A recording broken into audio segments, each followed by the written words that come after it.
Welcome to Inside the Firm, a podcast dedicated to small business owners and hosted by entrepreneurs, Alex Gore and Lance Cayko. Each week, they take you on their journey of how to start, run, and grow a business by bringing you inside their architecture and real estate development firm. Get a behind-the-scenes tour of how these business leaders manage their clients and foster company culture while creating new and innovative projects. And now your hosts, Alex Gore and Lance Cayko. Al Gore, I am inside the firm. I have been outside of the firm. Because you're on the job site. I've been on the job site. Now you're here. And here we are. Doing stuff. Yeah. Trying to get a quick podcast in because we're so busy that we have to do it in spurts, but nobody will know because of the magic of technology. Yeah. So first off, BIM Smith, one of my favorite BIM object creators. And you know what? Speaking of that, another person not even related to BIM Smith was checking out model families from other people's websites, not BIM Smith, and they made it out of a mesh. It was terrible. This never happens with BIM Smith. I had a person ask me, hey, why don't I just download a whole bunch of object files made in 3D Max and have those for my Revit files? That's not real. That sounds like fake. Yeah. That was a real email I got. You know because we run RevitFurniture.com. Oh. And I told them the reasons, like you're going to explode your file size. They're not manipulatable. It's terrible. You will literally blow your computer up. Don't do that. And I was very nice, but I wanted to say, trust me, you don't know what you're talking about. Don't ever do this. Yeah. This is bad. But I'm glad they asked. Yep. So if you don't want any of those headaches, you can just go to bimsmith.com and go find their objects because they made them right. That's just a fact. That's a fact. That's a matter of fact. It's a matter of fact, Jack. That's all I got to say. Like, you could just simplify your life. And that some people ask, hey, how do you guys keep like doing so much stuff? One thing is that we find the right resources and model correctly and do things rightly so that we don't have to make dumb decisions like bringing in object files into Revit projects. Oh, just don't do the wrong thing. Do the right thing. If I wish everybody who's listening terrestrially could see Alex's body language because he does not look like a hat. He looks like a sad turtle. Looks like turtle, a sad little turtle. Yeah. So how's being outside the firm? Being outside the firm, as you can tell from my complexion, again, nobody can see this, but Lance has a tan. Lance has a construction tan. And his minority status is showing once again. Exactly. So I'm sore. Ross is sore. But we met our deadline, and our big deadline this week was we are going to get 3 of the units on the ground level, all of the ground prepared, the rebar laid, the insulation around the perimeter, and then the expansion joint also glued to the outside. I've got the plumbers out there right now scrambling ahead of daylight. Literally, they're going to try to beat daylight, and it's supposed to rain this afternoon.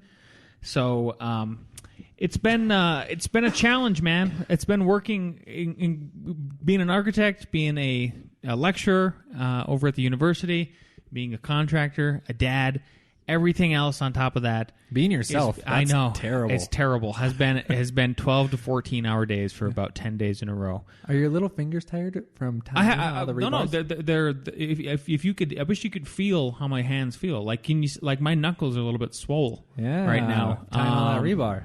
Just doing everything with your hands, right? Yep. All that kind of stuff.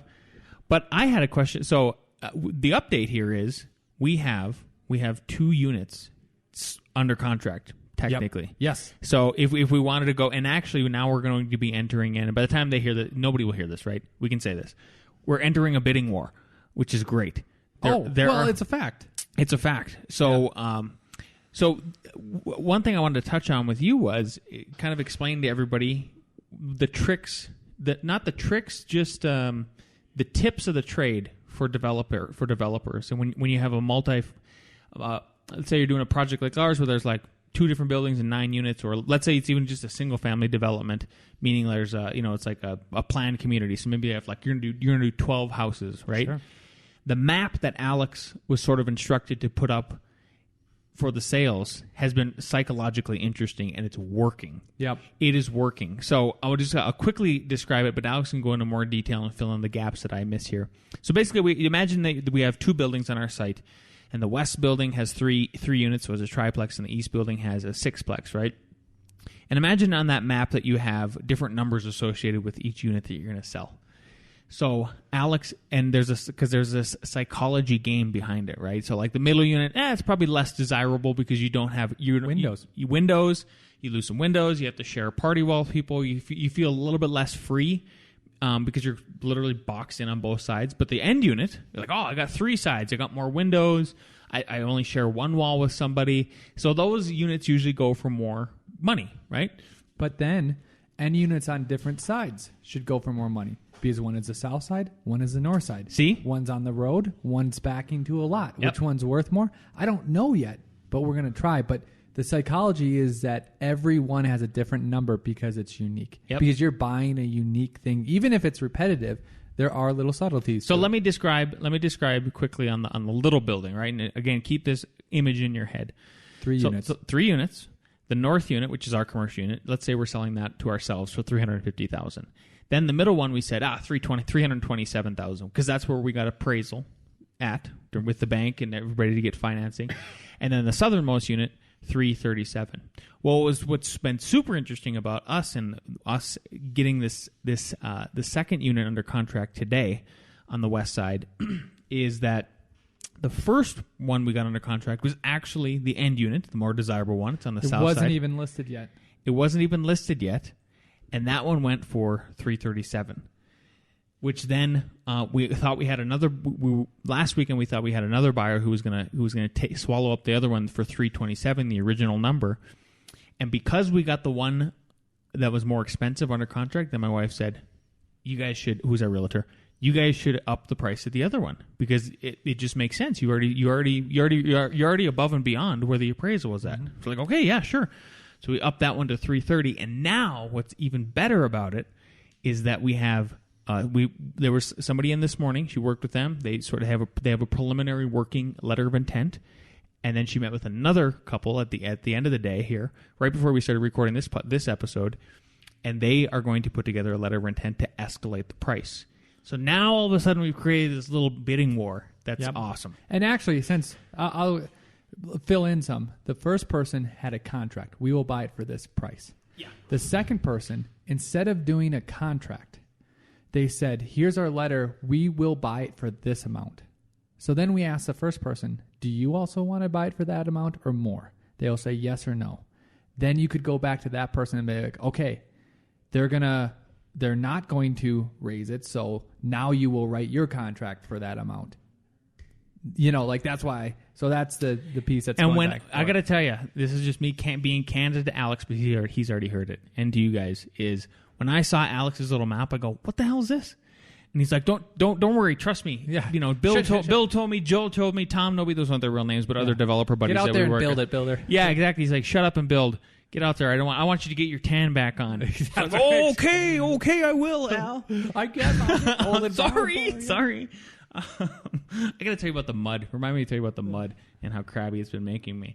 But anyway, Al is freaking right. It's working. It's actually incredible. And so what'll be interesting is to see if we kind of have the same kind of domino effect on the east building, which everybody should know those units are more expensive.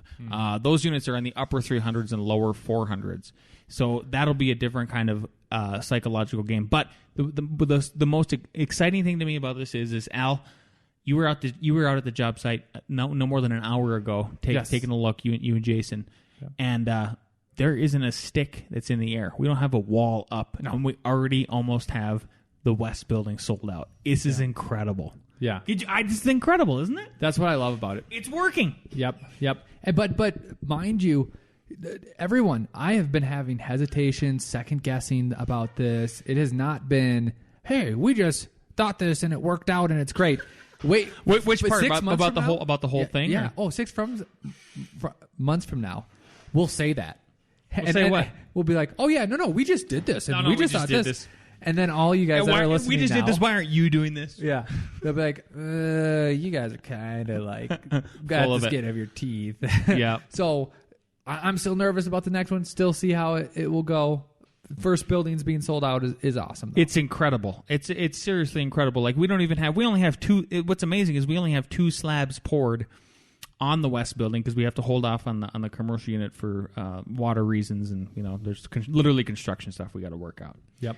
But it's awesome. So I don't know if that was helpful or not, if you're ever thinking about doing that, but know that there's everybody who listens to this, you can always tweet at us or email us or go to the Inside the Firm Facebook group and ask us questions there. If you're ever in the kind of position we're in where you're doing a multifamily project or a bunch of units and you're going to sell them, we'd be happy to help you out and show you, like, yeah, there's a psychology behind it, and you got to play this game, and it just creates you're sort of creating like competition. You're like creating your own little free market. Yep. In a way. Yep.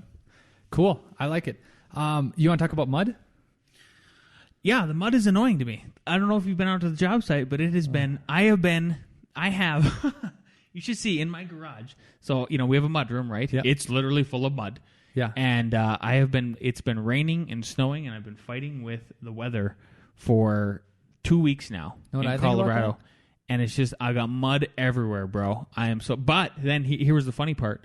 When we were putting up the expansion joint on the inside of the foundation yesterday, we actually ended up using the mud to hold it up. We're like, now I like the mud. Yeah. Know what I think about that mud? What? In your situation? Huh. Good. Good. More mud, more fun. That's Jocko. Yeah. Good. Oh, is it really?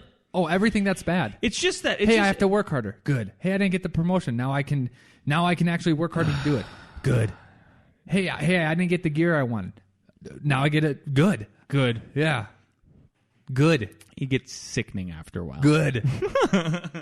Good. So cool. Yeah. I'm glad that you are having so much fun in the mud. I was having a lot of fun in the mud by myself on the weekends for sure. Exactly. Because it was good. Hey, I wanna go over something that hopefully in 2 weeks you'll say, "Hey, Al, look, you were right." Sometimes it's hard to get everything in order when you're starting a project, and if you don't start a project right, it's hard to end it right?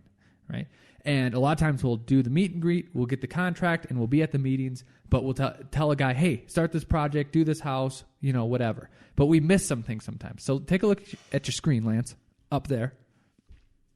F9 onboarding sheet. So when you go to a hospital, you have an intake form. He wants me to make it bigger. Control+.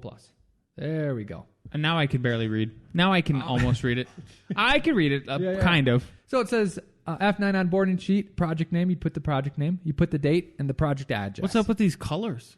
That's the template that came. I'm going to make it into Word. Okay. And then I'm going to put it literally in our file folder system right next to our notes. Yeah. So it's going to be in every folder. In every new project, we have these folders that we automatically copy over. And whose responsibility is this to fill out? So exactly. So this is what's going to happen. Is like, Lance, you'll get a contract, right? Mm-hmm.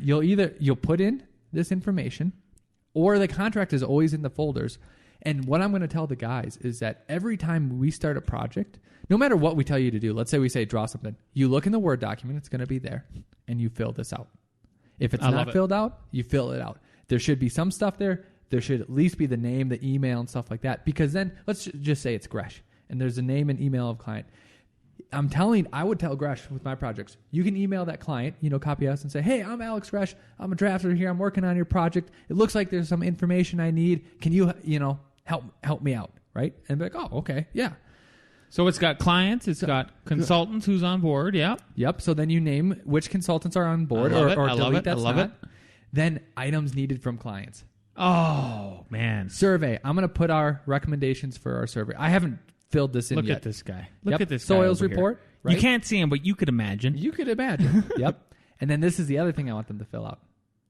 City information. Yeah. What zone it is, height limit, setbacks for front, landscape setback, side setback, landscape buffer. It's rear setback, rear buffer, construction type, code date, meaning like 2018, 2013, 14. Actually, they don't have a 14. They have a 12, a 6, a 9, and an 18. Do they have a 16? Did anyone adopt 16 ever? There's no 16. It's every 3 years. 12, 15, 18, 21. Open space, density limits. Now, I'm sure there's stuff that we could add, but this is a good start. I love it. This is a great idea. Look at you. Just come bringing people inside the firm, telling them about these great ideas. But I feel like if you're listening to this podcast, this is an actionable item. You could think in your firm like, okay, do I have an intake sheet? Yes or no? What would I want on that intake sheet? You know why I really like this is because handing projects off. I think that's the critical part. Is people let's say somebody's just out of the office for a week. They have a family emergency. And you're like, well, it happens. Exactly. Or they get sick. We still got to meet the deadline. Or like, one of us has to pick up the slack a little bit or something like that.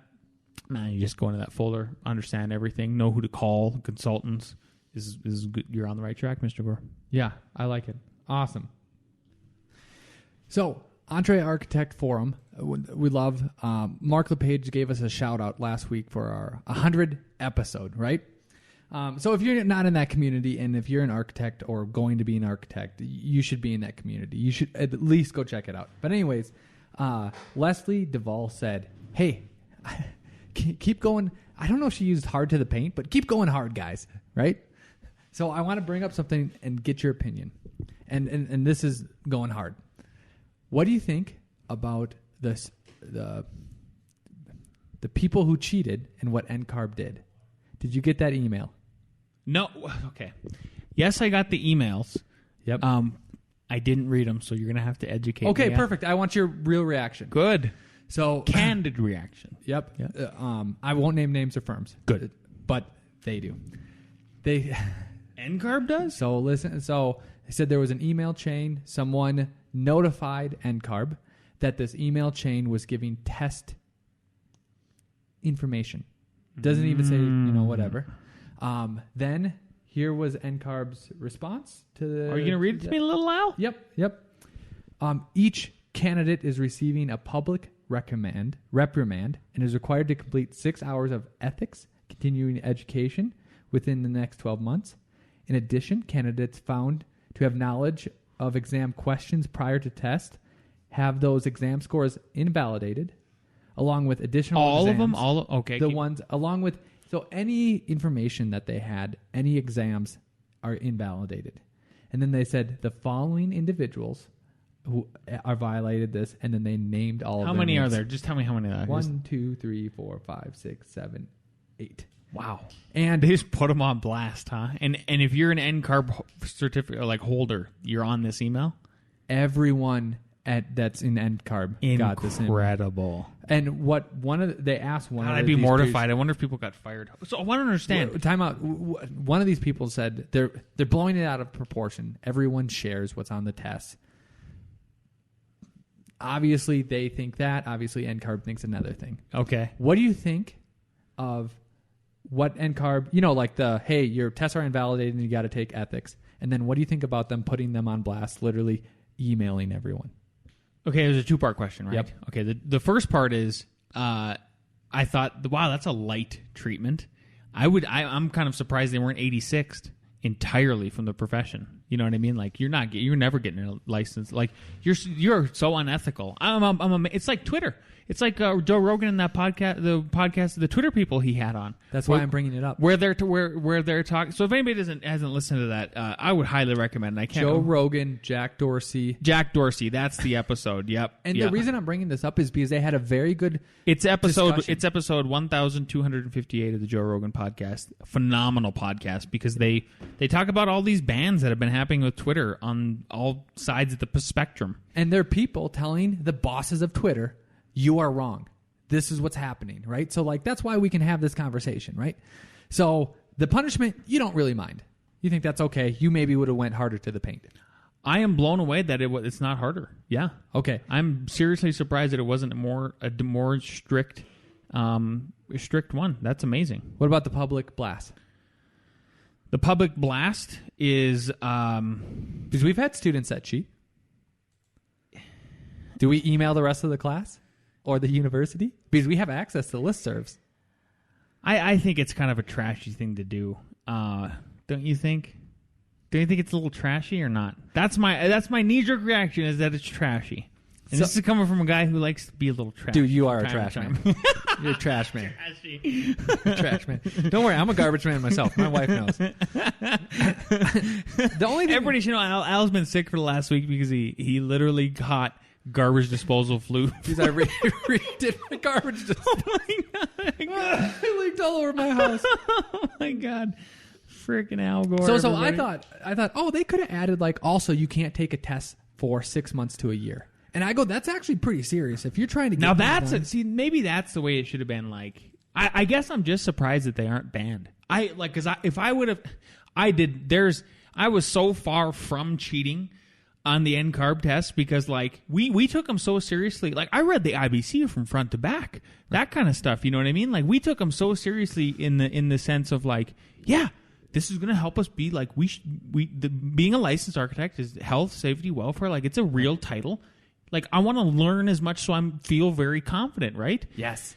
So, but I think you're surprised that they didn't ban them. But I think you would agree banning would be probably wrong because that's what Twitter is doing in these circumstances. Is that that is too far. You're going way too far.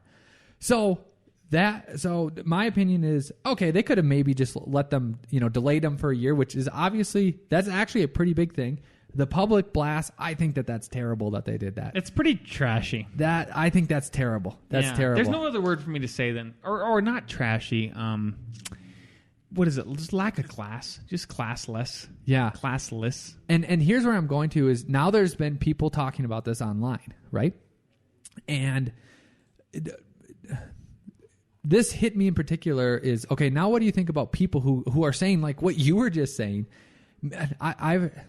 There's people who do test exam prep, and they said, I hope this ruins their career.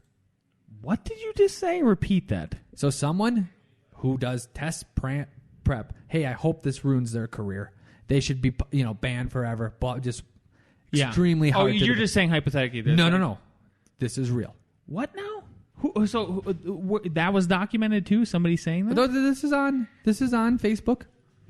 Oh, this is on Facebook. I this see. is other It's people talking. Social media talking. Got it. This is social media. I hope it ruins their career. Yep. And that's pretty harsh. I mean, people make mistakes. Like the licensures. I mean, not to get political, but to get political, like the whole licensure thing is really a protectionist thing in a lot of ways. Like I get where it's coming from, but in a lot of ways, and this goes for all licenses. So that's kind of a ridiculous, outlandish statement for somebody to make, I think. Yeah. That's why I say it. Yep. Well, let me see if you can draw this connection that I'm drawing and tell me if I'm crazy or not.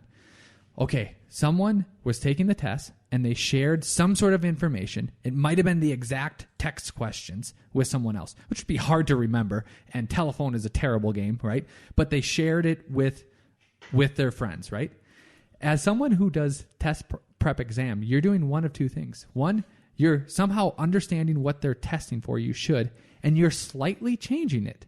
Meaning like, hey, they don't ask maybe, here's an example that they probably won't ask in the test. And I've never seen a question like this. Like, would you use steel, W 15 by 36 in this, scenario, right? And a test person prep might change that. Say, oh, they're asking about steel and they're asking about size. But I know that question, but I'm going to change it slightly, right?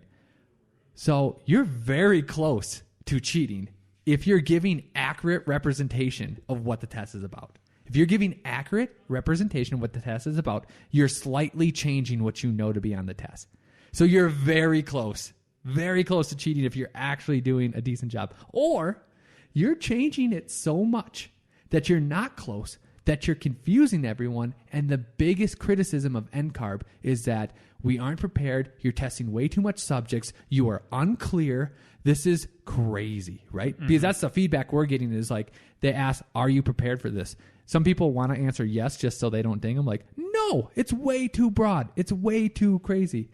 To NCARB's credit, I honestly think that they're getting better. But I think this hurts the thing where you say, if you do anything that's close to sharing information on this test, you might get publicly blasted. And I'm like, wait. Your biggest criticism is that people don't know what's on the test, and the tests aren't related to the real world. Obviously, you're getting better. Yeah, now you are not helping your biggest criticism. Now I get the catch-22. That's interesting. And you didn't say it was a catch-22, but like in my world, I'm like, oh, that's a catch-22. Yeah, to me, it's a circle. Catch-22 is the same thing. It's the same thing, yeah. So I'm not crazy in my little circle, catch-22. Nope, that was a pretty good way of explaining it at the end. Yeah. That's really harsh. You shouldn't have put people on blast. Yeah. That's silly. Not just for them, but then because Because they might have the statement, and some people will probably hate what I'm saying. Like, How about you need to know everything about everything. You never know what's going to happen. No. But wait, let me finish this logic. Architecture is so crazy. Like, it's always a different scenario. Be prepared for that. Time out. I've been in other professions that test. Do you know the Army tests your knowledge? Yeah. So I will literally, this is eight years ago, I will go to a section. I don't know what to call it. I'll go to some station. There we go. I'll go to the station. I have no idea what they're testing. They might say, break down this M16. I'll run to another station. They might say, perform CPR. I'll run to another station. They might say, call in medevac. I might run to another station. They might say, what are your fields of fire in this situation, right? I have no idea, but I know all that. Like, I haven't done this in 9 years. I could pass every one of those tests, right? Because why? They train me on that. And then you go, yeah, but architecture is different scenario. No, I'll go to a different base. It'll be a different terrain. How do you set up fields of fire here, right? How do you break down the grenade launcher on the M16? I'll know how to do that. So, like, I am more towards, if you be more specific, you could do that in architecture. You could say, hey, we are going to test you on how to size a beam. They don't test you on how to size a beam. You should be tested on how to size a beam. Someone would say, well, they can't be specific because it won't, beams, there's different loads, they're different, whatever. No.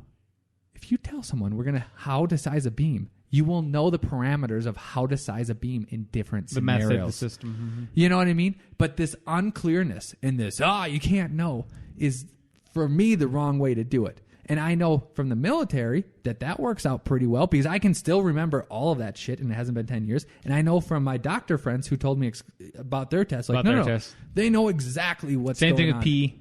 They know what they know the systems that they have to go through with all that. Exactly. Contractors do too. Here's your book. Know this book. Right. You're talking to one. Exactly. That's why I pointed right at you. Professional engineers have you know what I mean? They don't have this. What legal entity would you set up as an engineer? I don't know. I'd ask my lawyer. I don't know. I'd ask Ask my attorney. So that's crazy. But maybe I should stop deleting the NCARB emails now. That's insane. I bet they'll never do that again. I wonder if they've gotten backlash. Here's the next question. Well, I'll give you the two sides to it. I'll read literally from NCARB Twitter. One person says it is a disgrace to publicly shame someone like you did in that mass email. It's almost doxing. It's literally doxing somebody. Public shaming kills communities, and we should strive to be compassionate as possible. Don't be a bully at NCARB. The next comment. Compassion for cheaters, ? Where is civilization going? My guess, to hell. So those are the two responses you get. Silly. I'm not saying compassion. I'm trying to get to the bigger point. People are so crazy. And that point is NCARB. What are you trying to do? You heard me say this the other night. You're trying to create competence so that you would be confident in what you're doing. Competence, NCARB. How do we get to that? Define what you want us to know. Don't make it broad. There's different ways to do it. Other professions are doing it. Hard to the paint. Harden the paint. All right. Man, I feel like we need a break. I feel like we need to hear from Nick. And they are going in the right direction. It's just that was maybe a side step right there. I need a little Carney love. Here we go. Hello, best friends. I hope you all had a great week this week. Al, my apologies. I didn't know the words of Christopher Alexander could get you so fired up. Probably never do that again. A pattern. Just as an individual person dreams fantastic happenings to release the inner forces, which cannot be encompassed by ordinary events, so too a city needs its dreams. Under normal circumstances in today's world, the entertainments which are available are either healthy or harmless. Like going to the movies, watching TV, cycling, playing tennis, taking helicopter rides, going for walks, watching football, or maybe gardening for lands. Or on the other hand, they are downright sick and socially destructive. Shooting heroin, driving recklessly, group violence.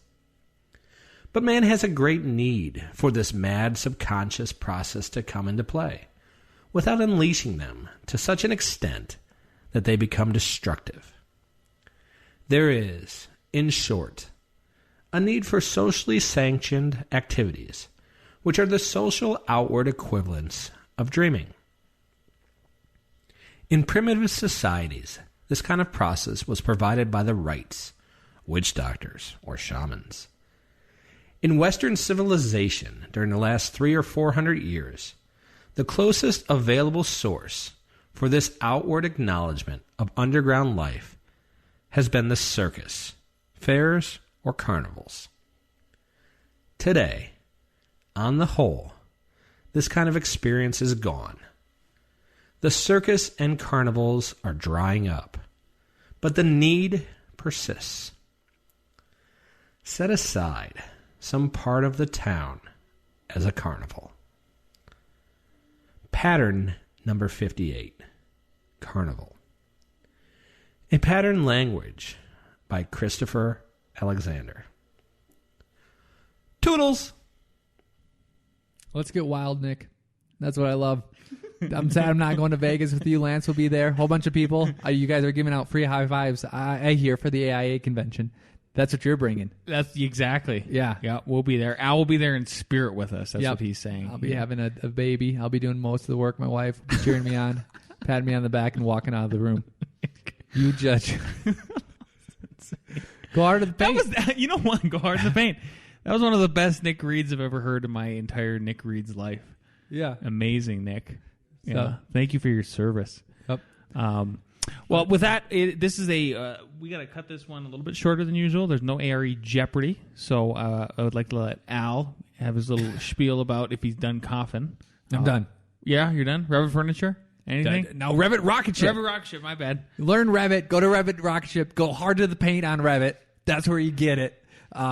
If you don't like it, guaranteed, get your money back. No problem. Most people love it.